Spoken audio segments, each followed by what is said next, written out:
Okay, hi Donna. Welcome back to the show. Welcome back. Nice to be here again.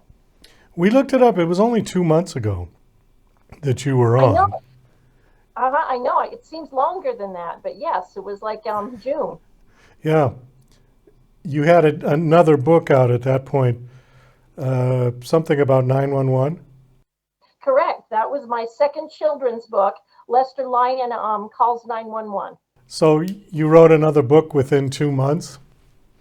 Well, not really, because the adult novel I have been working on for quite some time. So I was working on it as I was doing the Lester Lyons. Actually, I got the idea for Paul is Missing, the adult novel that I wrote 30 years ago. And I started writing parts of it, and I had the basic outline 30 years ago, but I was busy teaching and I just never got it finished. So now that I'm dedicating more time to my writing, I just kept working on that. Sometimes you need a break from one project and it will help to do a completely different project. It will help to, if you're doing children's, adult is kind of like a basically different animal. So it kind of works if you're doing both things, if you need a break from one. Okay, well I remember your story, and it was very interesting. It was very unique actually, because I'd never heard a story quite like that about your injury and about working Uh-huh, as a teacher with uh-huh. the special needs kids, right? Correct? Yeah. Yes. Can you just briefly tell us that story again for people that may have missed the first interview? I certainly can. I worked with special needs students for over 20 years. I worked with early childhood, preschool through first grade, and I loved my work. I really, really enjoyed my work. I did preschool for over 10 years. And following that, for the last few years, I did a combined preschool through first grade class. These were children that were quite challenging. Um, Many of them were nonverbal, not toilet trained, had trouble with feeding issues. And we just advocated for them in a smaller classroom because they needed more individualized attention, and I really loved the work. It was hard and challenging work. A lot of them were on the autism spectrum, definitely all neurodivergent, and they could be violent because they couldn't communicate very well. And that's actually how I got injured, and unfortunately and very sadly had to end my teaching career because my neurologist always said it was the perfect storm. I got hit in the head 3 times in 1 week. It was the first week back in school, which is a very challenging time for these children because they're adjusting to a new routine. And I got a direct headbutt on one day. I got kicked and fell over on another day. Anyway, I had 3 hits to the head. The last one, I fell to the floor, hitting my head on the tile floor covered by concrete, and had to leave in an ambulance. And although I resisted this for quite some time, I was never able to return to teaching. And it took me quite a while to recover, years. Did you know before you went into this job that there was the potential for that with these kids? Absolutely. Yes, I did. Yes, because the children I worked with, even the preschoolers for 10 years, they were special needs preschoolers. And they don't know how to respond always in socially acceptable um, ma- um, manners. So they have the propensity for violence, most definitely, even though they're very small children. So yes, yes, it was kind of that's part of the game. It was part of the job. So yeah, it was not something I was unaware of. Okay, how old were these kids? They were from preschool through first grade. So the Okay. youngest was around 3, and then the oldest would have been 6 or 7 years old. I don't suppose there's anything you can do to prevent that.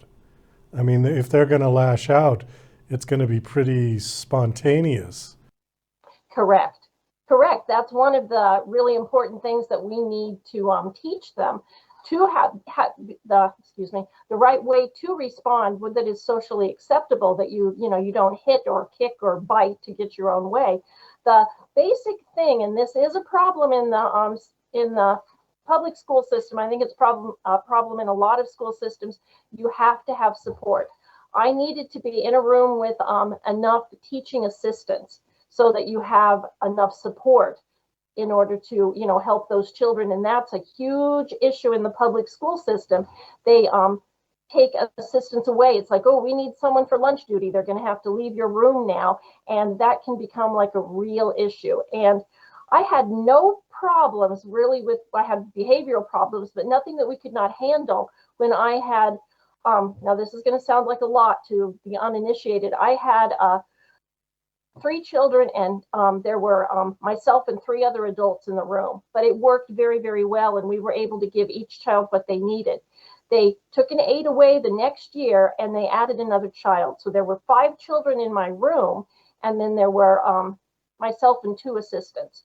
The day that I got hurt, one of my assistants had called out sick. So it was only myself and another assistant, and that's when the problem happened. There would never be a need or a call to restrain these kids, would there? Yes. Yes. Yes, there would? Yes. Okay. Yes.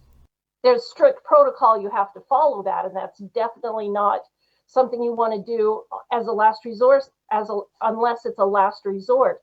But yeah, for their own safety and for the safety of yourself and others in the room, yes, that can definitely happen, but it's definitely not something that you don't do unless it's like an emergency.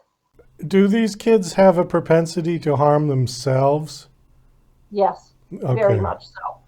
Because that Yes, would be justification for restraint, certainly. correct. Yeah, I had a child that was a headbanger. In fact, he even wore like the helmet, kind of like a Like a modified football helmet. bike, Yeah. football helmet, bike helmet. Because he was a headbanger, and he would bang his head on the concrete floor. Or if you're outside and if he got really upset, if you took the ball or something, he could go up to the brick building and he would try to bang his head, which of course is highly, highly dangerous. So yes, yeah, that is one reason that you do have to intervene. Or I mean, I've had them go after other children, and then that you have to like obviously, stop that right away. So. This wasn't a daily occurrence, was it? Oh, absolutely not. No, you can have days that are very, very good. And then, I mean, it depends on things that happened in their home life. It was a lower income area. And I actually had a lot of children that were in foster care. And then I also had like a lot of children that the parents didn't have like a lot of resources. So if someone had had a bad weekend, if there had something happened, maybe a parent got arrested or something, the kids would come in bad shape. They can't communicate what they've seen, how awful it's been, and then that's when you will have behaviors. And of course, the foster children had a lot of problems. And I mean, it's hard enough to be a foster child anyway. I work with regular children that were in the system, and all the trauma that they go through, and what happened to mommy, where's mommy, will I ever see her again? These children can't even say that to you. So how, you don't know what they're really feeling. So. Wow. Okay, let's pivot over to your book. Your book is called Paul is Missing. Why don't you tell us about this book? Okay. As I said, I started writing, I got the idea about 30 years ago, and I didn't have much time to implement it because I was busy teaching. But it is the story of 2 young families. One family, Bryn and Eric. Eric is an attorney, and they met in college, and Bryn is just about to finish her senior year of college. They get married because they discover they're going to have a baby. They are very happy. Their baby is Paul. Concurrently, there's another young family named Allison and Jared Jensen.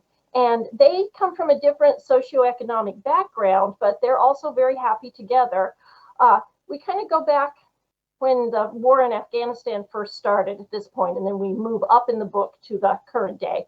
And Jared, he needs money. They want to really, get their life started. So he enlists and he gets sent to Afghanistan. Allison has parents that are quite controlling. She stays with them while Jared is in Afghanistan.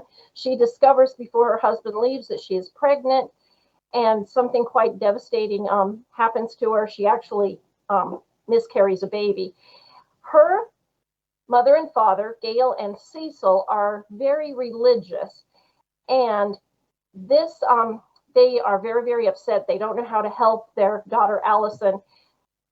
I'm giving away the whole story. I better be careful with this. Well, just give us a little more of an overview instead of Okay. all the So specifics. anyway, these Yeah. two families interact as the story goes on.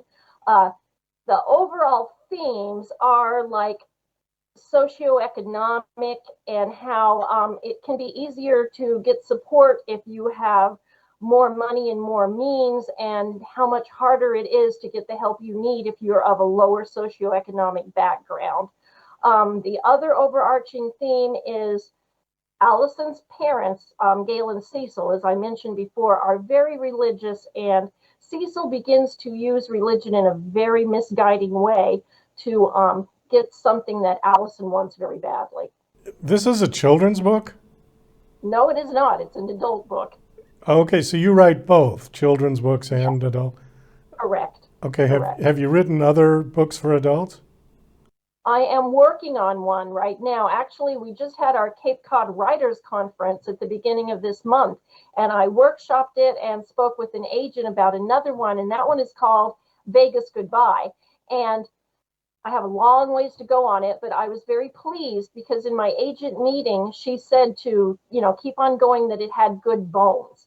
And she gave me some ideas for changing a couple of things around. But yeah, that's another adult novel that I'm working on. I'm actually working on that one, and I'm also working on another Lester Lyon. So, because I kind of find it helps to pair off. Sometimes you kind of feel like a children's book, and then sometimes it just helps to, do more of a more adult thing.